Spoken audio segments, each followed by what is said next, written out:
Hi, today we are going to be graphing rational functions. So our steps for graphing are first to determine the domain, then to find our asymptotes in wholes, then find our x and y intercepts, determine our end behavior, and then finally sketch the graph. So here we have the graph f of x equals x minus 3 over x squared plus x minus 6. The first thing we're going to do is factor this out. So we're going to have x minus 3 over, and this is going to be x plus 3 times x minus 2. All right, so we look at our denominator, and because we have unique zeros in our denominator, we know that our vertical asymptote, right, our vertical asymptote are going to be x equals negative 3 and x equals 2. So I can draw my vertical asymptotes there. X equals 3, x equals 2, okay? And then our horizontal asymptote, since the, what am I saying? Oh my gosh, pause. I couldn't remember the word for degree. Since the degree of the numerator is less than the degree of the denominator, our horizontal asymptote is y equals 0, right? So I've got my horizontal asymptote here, okay? For our x-intercepts, we have a unique 0 in our numerator. Our x-intercept is going to be at 3. And if I put in 3 for x, I would get 0 for y. Sorry. Or actually, I don't even have to do that because it's an x-intercept, so it's just going to be at 3, 0. So 1, 2, 3 right here. Okay. And for my y-intercept, I have to put in 0 for all of my x's. And if I do that, I get my y-intercept is going to be at 0, 1/2. So that would be like roughly right here. Okay. So then what I have to do, and this is, I didn't really show this in class, but hopefully you've kind of seen it before. As we can see here, we're going to have a break at negative 3. We're going to have something going on at 0. We're going to have something going on at 2. And we're having something going on at 3, right? So what we need to do is determine, are things going to be negative or positive on either side of these? So you can kind of use a test point. So like if I put in a negative 4 here, negative 4 minus 3 is going to give me a negative value over negative 4 plus 3 is going to be negative times negative 4 minus 2 is going to be negative, right? So I know this is all going to be like negative over positive. I'm going to have negative. So it's going to be below the x-axis. Now, if I put in a test number between negative 3 and 0, so let's say I put in negative 1. Negative 1 minus 3 is going to give me a negative 2. Over negative 1 plus 3 is going to give me a positive 3, and negative 1 minus 2 is going to be a negative. So negative divided by negative, that's going to be positive. So I need to go up, right? Here I could test out 1. 1 minus 3 is going to be a negative. Then I would have 1 plus 3 is going to be a positive times 1 minus 2 is going to be a negative. Negative over negative is going to be positive. Okay. Here between 2 and 3, you know, that's kind of tricky, but basically you're going to have like a negative divided by, because imagine it'd be like 2.5, right? So you'd have a negative over a positive times 2.5 minus 2 is going to be positive, but that's, so negative over, that's going to be negative.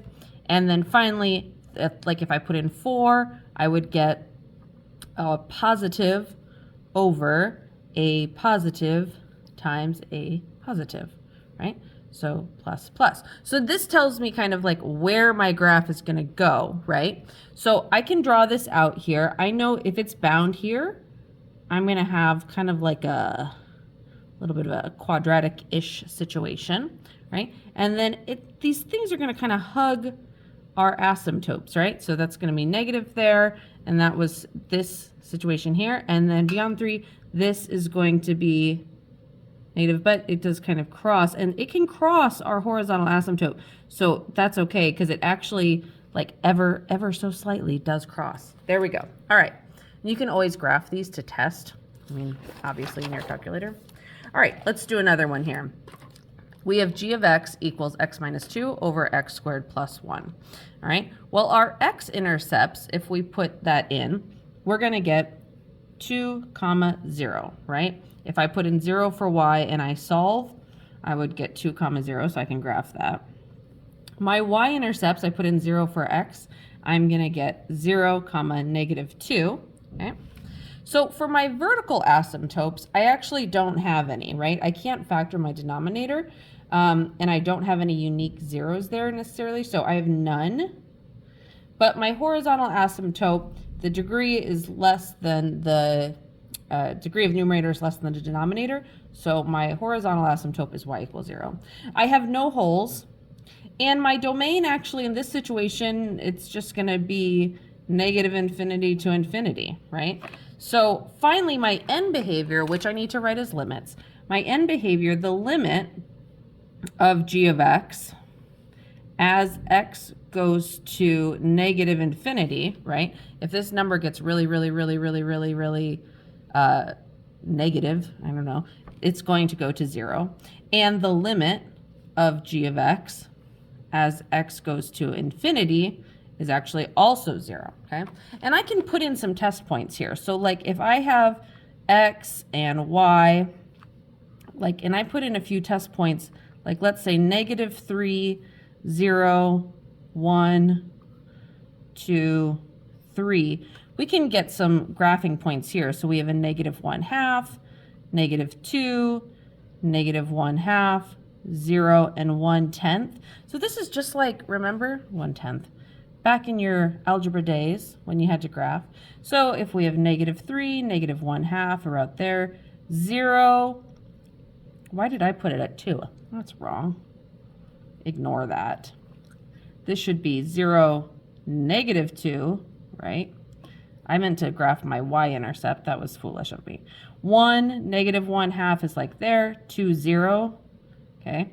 And 3, 1/10, that's oh so slightly up there. So now we can connect these lines, right? We're going to get something kind of like this. And this is going out towards 0, our limit. And this is actually, I drew that too, it's going out towards 0.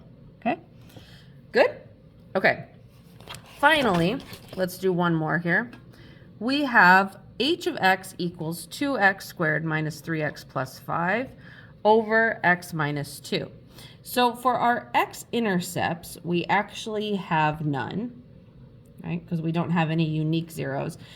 If we do some synthetic division here, 2, negative 3, 5, and we divide by 2, this is going to be 4.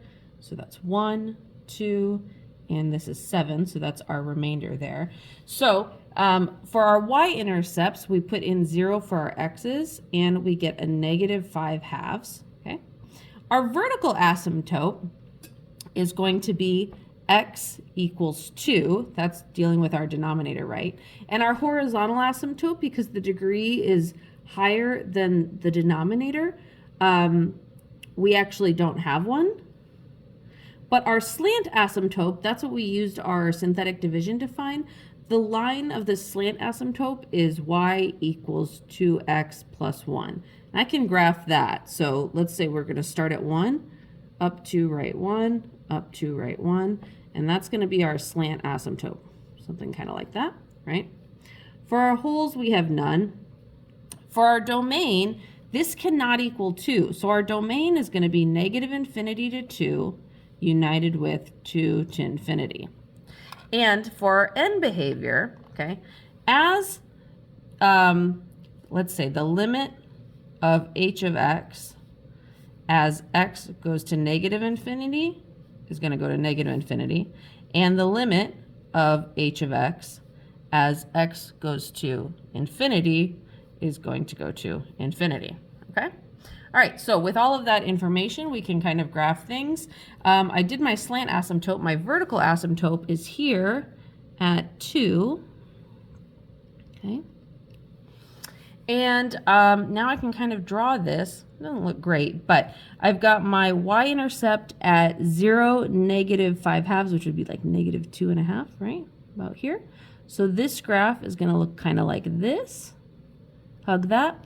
And up here, my graph is going to look something. If I put in a value at 4, right, I actually get like 12.5, which is 10, something like this. So it's going to look kind of like that. Okay. Not the prettiest math that we do, but hopefully helpful. If you have questions, please let me know, and have a great day. Bye.